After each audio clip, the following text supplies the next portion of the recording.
Hello, and welcome to World History with Professor Roll. Our topic today is human prehistory, with a particular emphasis on the Neolithic Revolution. I'm your host, Dr. Darrell Roll, former trashman, lumberjack, and IT consultant, but now a professor of history, archaeology, and digital humanities at Calvin University in Grand Rapids, Michigan. Now, you may be watching or listening to this because you're enrolled in one of my courses. Perhaps another professor or teacher has assigned or recommended this video or podcast. Or maybe you've just stumbled upon it due to your own personal interest in history or archaeology. Whatever the reason, I'm happy to welcome you. I do hope that you'll find this interesting and ultimately worthwhile. So, just as a reminder, our topic today is human prehistory. And we're going to spend some time tracing key developments from early human ancestors down through the Neolithic Revolution, which set the stage for the world's earliest civilizations, or complex state societies. Now, this is the first episode in a series that's devoted to the chapters of a free digital textbook that we're going to be working through as part of my History 151 course at Calvin University. Now, this book is called World History, Cultures, States, and Societies to 1500, and it's authored by 6 faculty members from the University System of Georgia. Now, if you're a Calvin student in my course, you should already have access to this text through our course Moodle and or per us all pages. For anyone else, though, I'd really encourage you to grab your own copy in PDF format from the University of North Georgia Press. I won't be summarizing every chapter directly, but we will be diving into some of these chapters throughout this series. Now, as we've already learned in our previous history, time, and the past episode, we've already learned about the difference between the past and history. And we defined history as humanity's documentation of the past. But because of this documentary element, not everything in the past is a part of history, because not everything has been documented or written about. In fact, writing is a relatively recent part of human experience. And in the grand scheme of things, more than 99% of the human past is what we would call prehistoric, before the beginning of writing. Now, technically speaking, prehistory is much more in the realm of archaeology than it is history, as the evidence that we have available to us is fully of the material kind, artifacts, features, and other materials that reflect human activities for the past for which writing doesn't exist. Now, we're not going to spend too much time on the earliest parts of the human story here today, but it is important to highlight that the best evidence all points to human origins in Africa as far back as 8 million years ago, with the first bipedal hominids. So what is a hominid? Well, the word hominid is used to refer to a range of various great ape species, including orangutans, gorillas, chimpanzees, and human beings. And while there are other accounts of human origins, such as the Old Testament Genesis creation story, evolutionary science points to a long process of humans evolving from an ancestor shared with other hominid species. And our species, Homo sapiens, is the most recent of a range of bipedal hominids known as hominins, all of which originated in Africa. And the development of bipedalism, or the ability to walk upright on just 2 feet, is viewed as a crucial point in a long line of physical adaptations. Around 2.5 million years ago, the first member of our genus, Homo, appeared. This was Homo habilis, or handyman, as the name means, the first hominin to make and use stone tools. First discovered in the 1950s by Mary and Louis Leakey at Olduvai Gorge in Tanzania, Homo habilis is probably responsible for many of the stone tools, such as early stone choppers, that are known from Olduvai Gorge and known as part of the Oldowan stone tool industry. Now, the earliest phase of recognizable human activity is part of what we call the Paleolithic, or the Old Stone Age, which runs from around 3 million years ago up to about 12,000 years ago. And somewhere in this period, between around 300,000 to 200,000 years ago, our own species, Homo sapiens, emerged and for a while coexisted alongside other hominid species. Some hominids, including Homo sapiens, moved out of Africa around 45,000 years ago, and by around 25,000 years ago, we became the only surviving human species. And in all this time, human beings lived a hunter-gatherer lifestyle, foraging for food and increasingly using handmade tools and working together to become more and more adept at hunting, fishing, and gathering. Starting around 12,000 years ago, but happening at different times in different parts of the world, humans began to enter a revolutionary new period that we call the Neolithic, or the New Stone Age. The key development of this new period is the invention of agriculture. This is when human groups begin to move beyond merely hunting and gathering their food to purposely growing both plants and animals as their primary form of subsistence. And the changes that take place during the Neolithic are often viewed as so substantial that it's not just viewed as a new period in time, but an outright revolution. And the Neolithic Revolution, as it's called, marks the large-scale transition from hunter-gatherer to agricultural life, with the frequent further transition from nomadic lifestyles in which groups of people were regularly on the move in search of food, to sedentary lifestyles in which permanent settlements become more and more normal.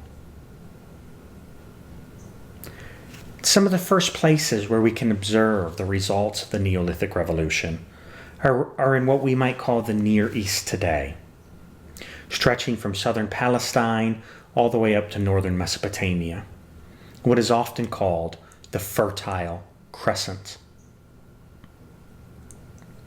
The transition from foraging to collecting to cultivating took place over several centuries. But these gradual changes did serve to mark a very distinct era of permanent settlement during the Neolithic period. Increased rainfall around 9600 BC meant that the Jordan River would swell yearly, and in the process, it would deposit layers of fertile soil along its banks. And this fertile soil allowed locals to rely on agriculture for survival. And soon, a serious permanent settlement would be founded at Jericho, just north of the Dead Sea. And this would be one of the world's earliest towns. And by around 8000 BC, the town had grown to about 40,000 square meters in size, and it was surrounded by a stone wall of about 3.6 meters, or 11.8 feet in height, and 1.8 meters, or about 6 feet in width at the base. And it's thought that the wall was designed as a form of flood barrier rather than a defense against attack. But the wall did include an 8.5 meter, or roughly 28 feet, tall tower with an internal staircase. And it's thought that Jericho could probably have supported a population of around 3,000 people at this time. And another well-known early Neolithic town is the site of Chateau Hyeok in modern-day Turkey. First settled around 7,400 BC, the site was then located in a wetland environment with a moist and rainy climate, rich with resources like fish, water birds, eggs, and herds of wild plains animals, with good ground for developing agricultural fields for a range of cereal crops, as well as things like peas, nuts, and apples. Archaeological excavations over many decades have demonstrated that this was a society undergoing continual transformation. By 6,500 BC, radical changes can be seen in human behavior. More efficient cooking pots were developed, which in turn created time for other activities. Domestic cattle and milk were introduced, and there was an increase in housing and population density. Burials and ritual behavior also become much more elaborate. And it's at this time that we begin to see the emergence of many of the decorative features that Chateau Hyeok is famous for, such as its figurative art. And at its peak, somewhere between 3,500 to 8,000 people lived, worked, and died at Chateau Hyeok. Now, these are just a couple of examples of places where some of the earliest Neolithic evidence has been uncovered.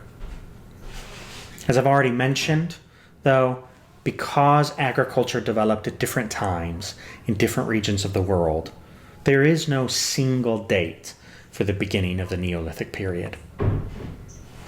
In the Near East, where we find both Jericho and Chateau Hyeok, agriculture is first developed between around 10,000 to 9,000 BC.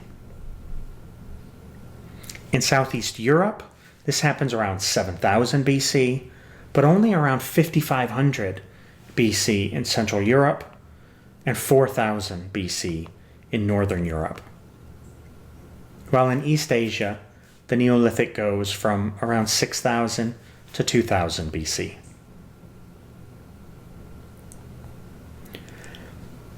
But just as the development of bipedalism didn't just mean that hominids simply started walking on 2 feet, the Neolithic Revolution wasn't just a turn toward agriculture.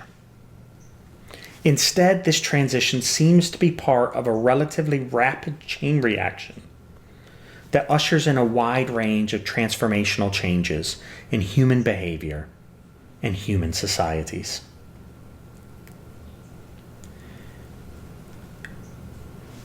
And some examples highlighted in the textbook that we're looking at are that agriculture contributed to the development of religion, trade, and the idea of social class. Thinking about class for just a minute, we might observe that before agriculture, hunter-gatherers had divided tasks like seed gathering, grinding, or tool making,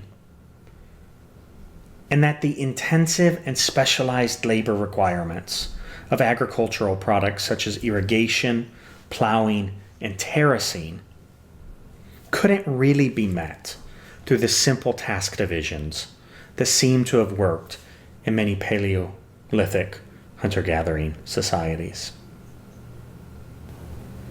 In short, the new demands of an agricultural lifestyle, and probably the fact that people were now settling down on a permanent basis, directly contributed to the establishment of ruling elites, and from there, social and economic inequality. From this, we might also be able to trace the origins of organized violence and warfare. Gender roles begin to change as well, and we seem to see the beginnings of more pronounced gendered tasks, with men being responsible for some things while women are responsible for others. Not least amongst these is the increase in childbearing, tied to both the requirements of agricultural life and the benefits of living in new permanent settlements. Children on a farm can be more helpful and put into less danger than those on a hunt. And Neolithic women increasingly bore more children, either because of increased food production or to help increase such food production. And this increase in childbearing may also have offset an increase in mortality, due, for example, to disease. Because dangers from disease grew in new villages due to the ease with which deadly diseases spread in close quarters, and nearby domesticated animals whose diseases spread from animal to humans, more children would be necessary in order to replace those who had succumbed to illness. So, let's try to recap some of the key points that we've discussed so far. First, 99% of the human past is in what we call prehistory. That is the period starting around 3 million years ago, up until the beginning of human writing, around 5,000 years ago. Fossil evidence points to human origins in Africa through evolutionary processes, including Homo habilis, the first tool-making hominin, all the way down to Homo sapiens, our species, which emerged around 300,000 to 200,000 years ago, and which became the last surviving hominid species by about 25,000 years before the present. And from the time of those first stone tools, human history can be divided into two main units. Human prehistory can be divided into two main units: the Paleolithic, or the Old Stone Age, and the Neolithic, or the New Stone Age.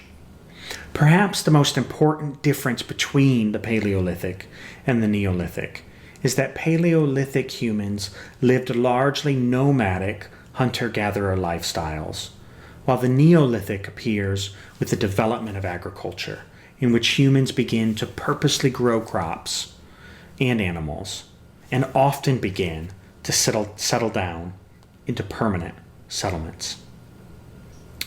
We learned that the Neolithic Revolution happened at different times in different parts of the world, and that it seems to have started first in the Near East, with the towns of Jericho and Chateau Hyeok as well-known early examples of major Neolithic settlements. And while the Neolithic Revolution starts with the development of agriculture, it has also been shown to usher in a wide-ranging chain reaction that fundamentally transforms human societies and behavior, paving the way for social hierarchies, specialization of labor, sociocultural gender roles, organized violence and warfare, and so much more. Now, next time, we'll see how the world moves beyond those early Neolithic towns, further exploiting agricultural systems and social inequality to establish the first known state societies or civilizations. And it'll also be in these societies that we finally move from prehistory to history with the invention of writing.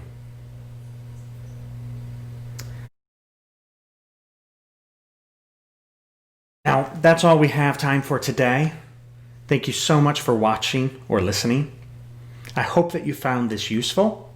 And if so, please like, subscribe, and/or share, whether you're watching on YouTube or listening to the podcast. Now, if you're on YouTube and you have any questions, please feel free to leave those in the comments below. Otherwise, contact me via email or social media. Until next time, take care of yourself and take care of each other. Thanks.